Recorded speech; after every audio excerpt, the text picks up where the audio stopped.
Hi, welcome to TamiyaSC. I'm Armand Gutierrez. Today we'll be talking about different chassis types. Now, this is one of the most interesting questions I've actually ever received, not only on YouTube, but in real life. The constant question is, what's the right type of chassis? And to be absolutely honest, there isn't one. Within the game, every single piece of track and how big the track is and the context of where and what you're racing really matter, but that doesn't mean that we don't have a place to start looking. So I brought in multiple chassis. We have 1, 2, 3, 4, 5, 6, 7 different types of chassis. We're going to be going over them. These 7 different types of chassis are the most popular chassis that I know of, and the ones that I don't own or have are actually some of the more rare chassis that are a little bit harder to find. And the reason why is because Tamiya has been around for a very long time. We have chassis going all the way back to about late or early 70s, late 60s.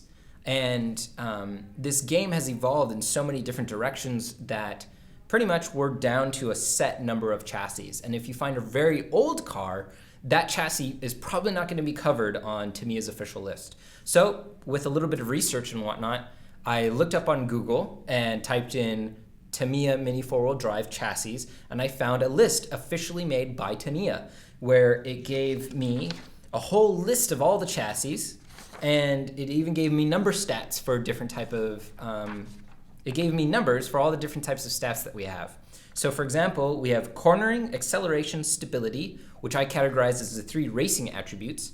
And then we have maintenance, adaptability, and toughness, which I consider for 3 pit attributes. Because every single stat, all the 6 stats, 3 of them are really good for racing, and 3 of them are really good for maintenance in between your races.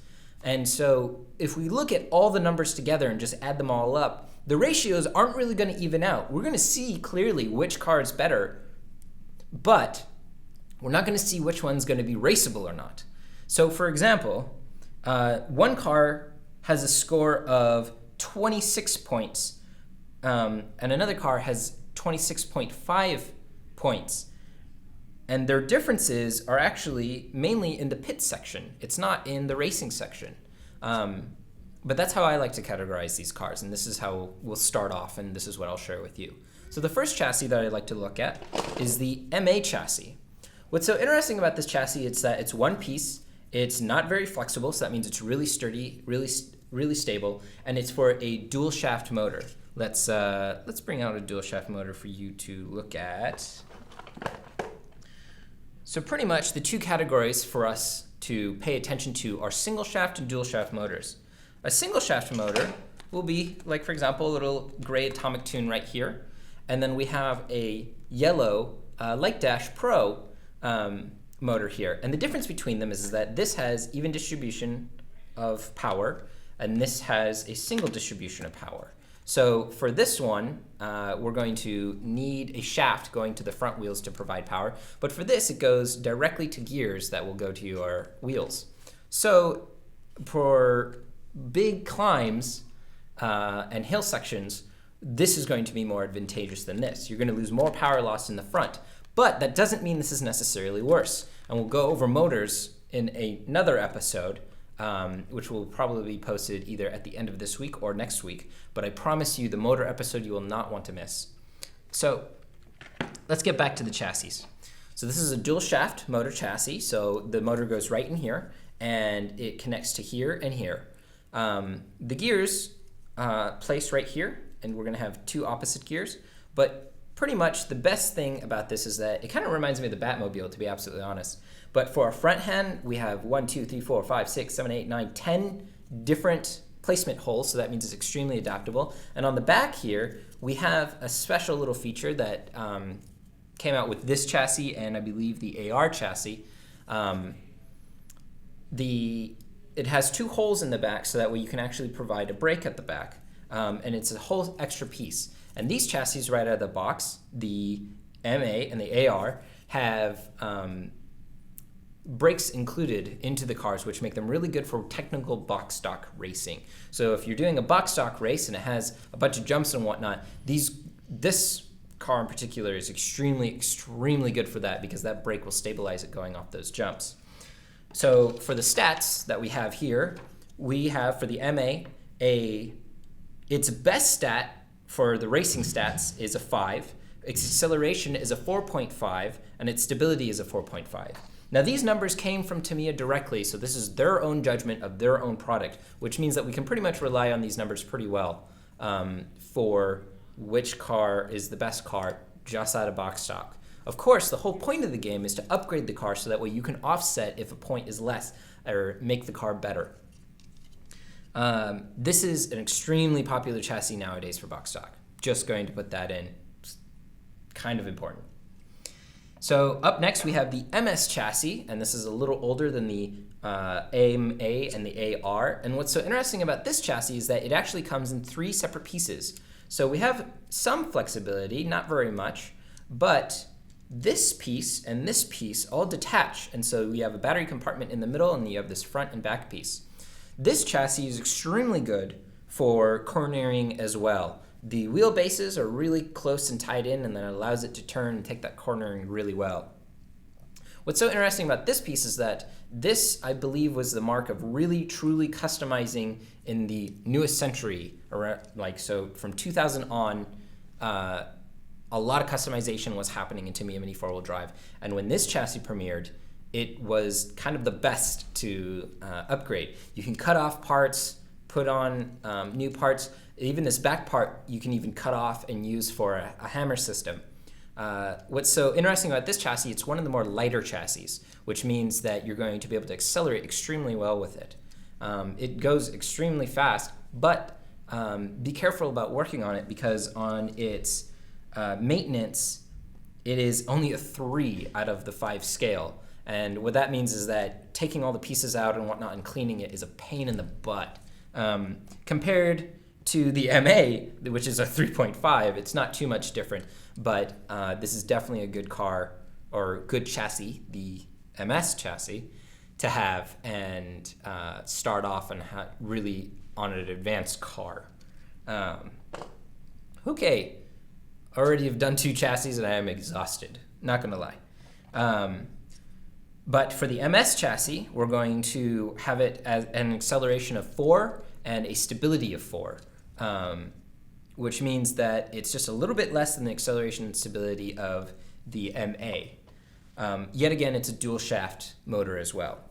Now we're going to be entering in the single shaft territory, and we have an AR chassis. This chassis was actually extremely impressive because just like the MA, it's designed aerodynamically. The car goes like this, and it's the first time where you put the batteries on the bottom. What ends up happening here is that you put the motor in, and you put the batteries in, and then, of course, you have your gearing and whatnot, and a plate covers here, and a plate covers here, and a plate covers here, and that's it. There's no 3 separation pieces. There are no safety guards and whatnot. It's all within this one housing. And as you can see, it's a little bit lighter, and it's just a little flimsy. Not really, actually. This is actually pretty sturdy. But yet again, it features that brake setting in the back. This is pretty much our strongest, most stable piece for a single shaft car, and we're looking at a 4 for cornering, 4.5 for its acceleration, and a 4 for its stability. So we have a total of 14 points for the MA, 13 points for the MS, and a 12.5 for the AR. Now, there is a difference there, but the thing is that that's just out of box. As soon as you put pieces on it, people would argue that the AR would be stronger than an MS. So it just kind of shows that the less points there are, I believe, the more customization and stability that you can have. Although for a toughness and adaptability, it's at a 4.5, which the previous chassis are also at a 4.5, which means that we have a lot of capabilities to put whatever plate we want on here, put whatever plates we want on here, and make this a really nice customizable car. Let's go to the Super 2. The Super 2 is an oldie but a goodie. It's not too old, but it's not too new. And what's so interesting about the Super 2 is that it's one of our more traditional chassis. We have the batteries held right here, and man, this thing looks so small compared to everything else. Look at that. This is not only thinner and smaller, but that means its customization is a little bit less. It means we have to be careful about what parts we buy to upgrade this chassis with. So Super 2 has a 5 on cornering, a 5 on acceleration, and a 3 on stability. So what that means is that this car out of the box is going to be pretty unstable, but it is going to rip and it is going to get an extreme amount of speed. This is actually the most popular chassis for modded races, so that's without Tamiya rules. And the mod race, it's because it's so thin and it's so small and it's so light, it makes it really good. Its flexibility is fair. It could be a little bit better, but as soon as you put your advanced pieces on it, it's really good. Now, what's interesting about this is that it has no automatic backstay. The backstay is actually customizable. This one has a pink backstay that actually is supposed to be right here, but I didn't include it on this because we're looking at the chassis pretty much bare naked. So what's going to end up happening is that when you put on that back piece, if it's a carbon piece or a FRP piece, it's probably going to be sticking out a little bit and then come out and then turn around. And then as for these pieces here, this is pretty wide. If you've seen our Super 2 build and whatnot, you'll notice that this is actually really wide.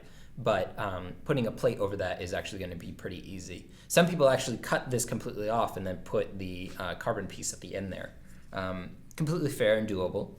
But as for its capability for toughness and its maintenance, we look at a pretty low score of 3 each, putting it at a 4.5 for adaptability. See, that's a really high score because every single chassis from here to these two, all these are 4.5 chassis in adaptability. It means that you're going to be able to find a lot of pieces that you can customize on these.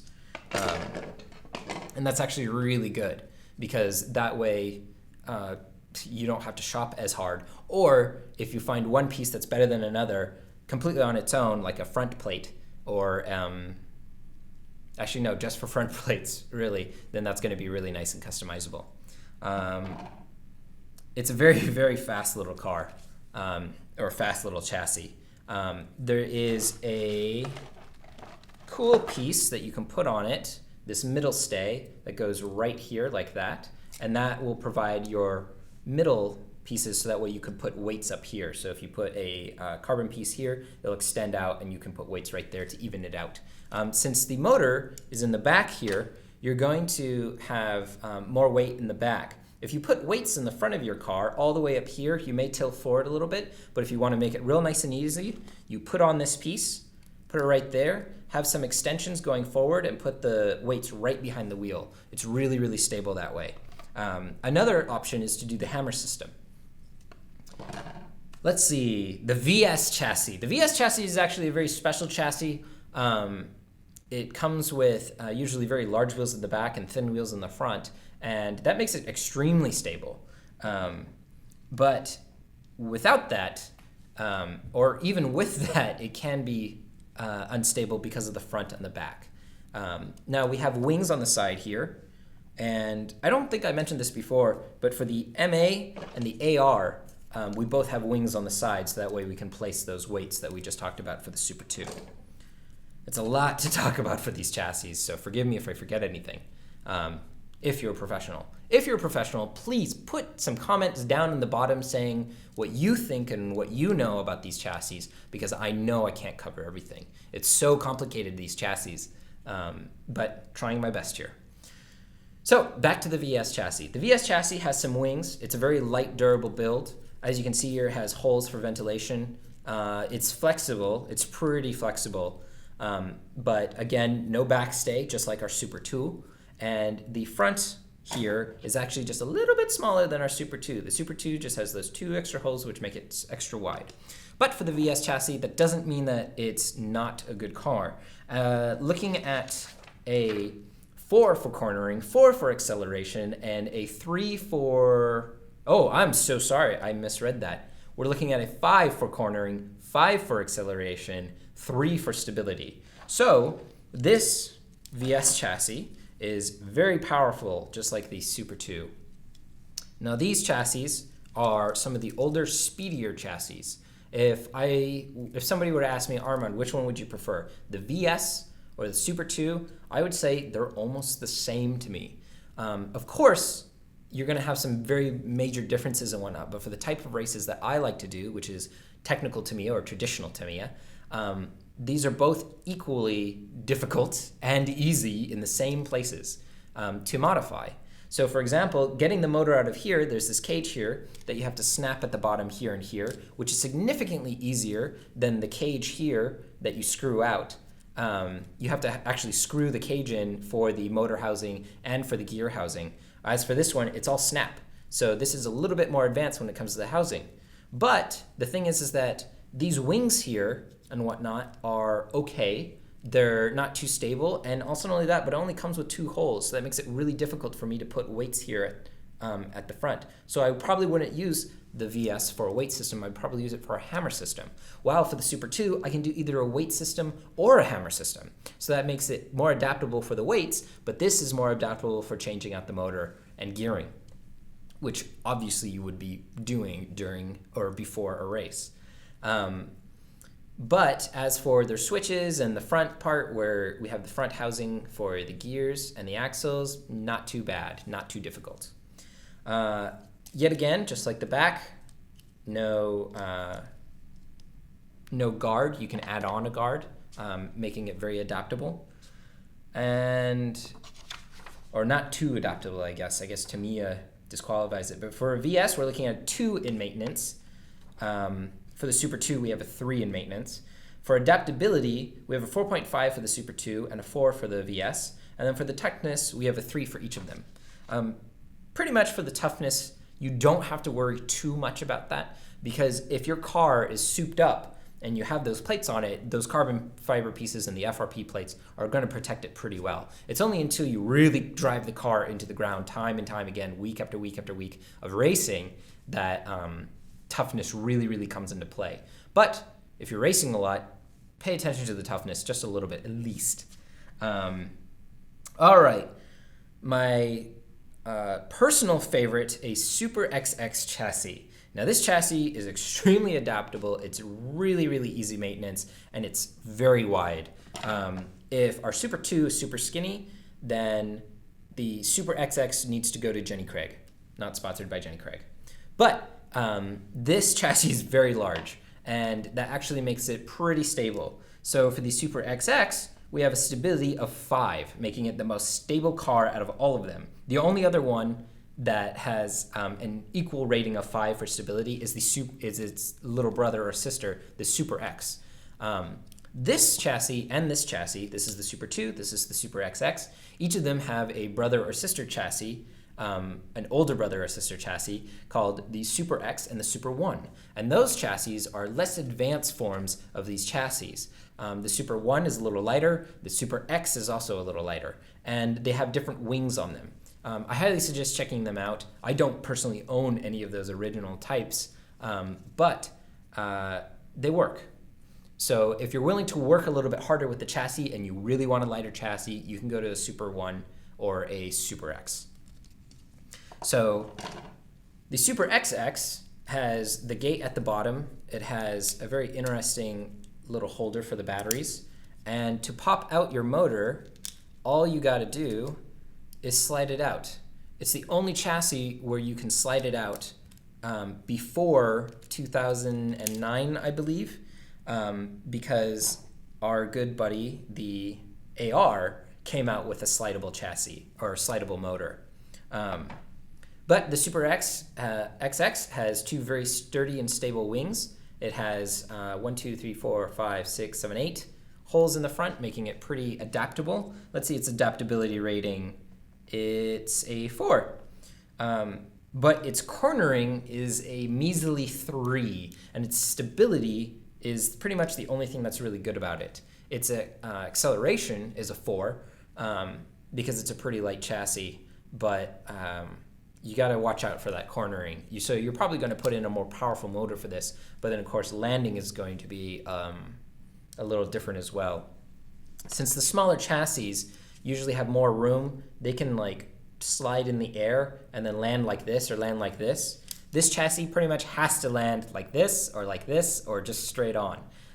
There's not a lot of ability for it to move around. But if you're not really going above the wall, then that means your chassis is going to just simply hit the wall while it's in the air and then stay in. And that's the reason why its stability rating is so high.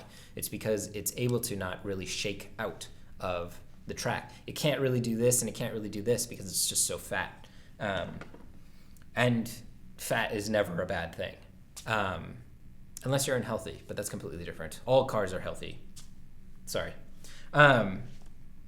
So, getting off of my little moral ideals, we're going to go to the FM chassis.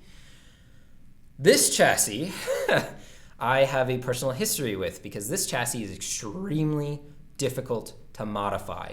You only have 4 holes in the front, and that's where the rollers go to modify this. If you're going to modify this anymore, you have to drill into the chassis itself, and that's extremely difficult. And what's this? What? Wait, where are our holes? Where are the holes so that way we can put in our back plate? And there are none. It's so difficult because, at least for the VS chassis, we have these 2 holes right here, but we also have this little slot right here for our backing to go into. This has no holes for the back. It just has this small little backing for the type. So the tray that comes out of it is right here. And it's actually so difficult to modify it that this car, which we'll be featuring later on in a Tamiya build section, you have to actually drill into the back chassis and get it completely connected. It's ridiculous. It's so much work, but that's because of how old the chassis is. So depending on how much work you want to do, you can have an amazing, cool car, or you can stick with the way it was built and just go a little slower. The FM chassis is the only chassis to have a front motor. So the motor actually goes in the housing up here, and then in the back here are just more gears and your batteries. And what this does is that it creates such a forward tilt, it makes the car extremely stable. But the thing is that according to Tamiya, its stability is only a 3. Its cornering is a 4, and its acceleration is a 3. So wait a minute, what's the big deal about racing an FM car if it has clearly the worst stats out of any car that we've looked at before? Well, the deal is that if you upgrade the FM chassis, you can actually make it work extremely well. The only problem is that how much work are you willing to put into the chassis to make it worth it? I've seen people put in a lot of work into their FM chassis and not get too much return. But if you work hard, if you study, you research, go onto YouTube, look at the Japanese, Filipino, Malaysian websites, and if you only know English and you don't know this other language, then take your time and look at their builds, and maybe someday down the road I'll be able to show you how to do this. But I've only been able to upgrade it in an FM chassis once, and I don't know if I'm going to do it again. It's extremely difficult, but hopefully the payoff will be really great. As for its pit stop stats, it has a 2 in maintenance, 3 in adaptability, and a 3 in toughness, which is also terrible. If you add up all the points together, the FM chassis comes in at a measly 18 points, and our good buddy, the MA chassis, comes with a total of 26.5 points. So you can see how Tamiya views their FM chassis, but that doesn't mean that they're bad. It just means that, yet again, you need to really, really work on them to make them work. And you actually can make them work really well. So, now what? Now you get to decide which chassis you would like to go with. The 3 most common chassis are the MA, the AR, and the Super 2. These 3 chassis you'll find almost at any store that sells Tamiya Mini 4-wheel drive, and you'll find them in an abundance. Pretty much, the MS chassis will also be able to easy to find, but I would suggest being a little careful with the MS chassis because as soon as you upgrade it, you're going to want to take these 2 pieces, these 2 holes, and screw them together with an FRP plate or a carbon plate, which is also usually readily available. So there you have it. Though that's everything I got on the chassis. It's a lot of work and it's very difficult. And as you saw on the side here, we have different shots of the chassis, and hopefully you get to see them, what they look regularly and what they look upgraded. Either way, if you have any questions or if you want to know more, just leave a comment. And if you would like to support TamiyaSC, please leave a like on our channel. And of course, subscribe if you can, if you want to. Show us to your friends. And we actually just started a brand new Twitter feed on showing when we'll be doing production and what we will be doing and when we'll be racing, so that way you can come out and join us. And the address for the Twitter account is at TamiyaSC. We'll have links in the doodly-doo. Either way, Uh, I'm Armand Gutierrez. This was a lot of work. And I'll see you next time.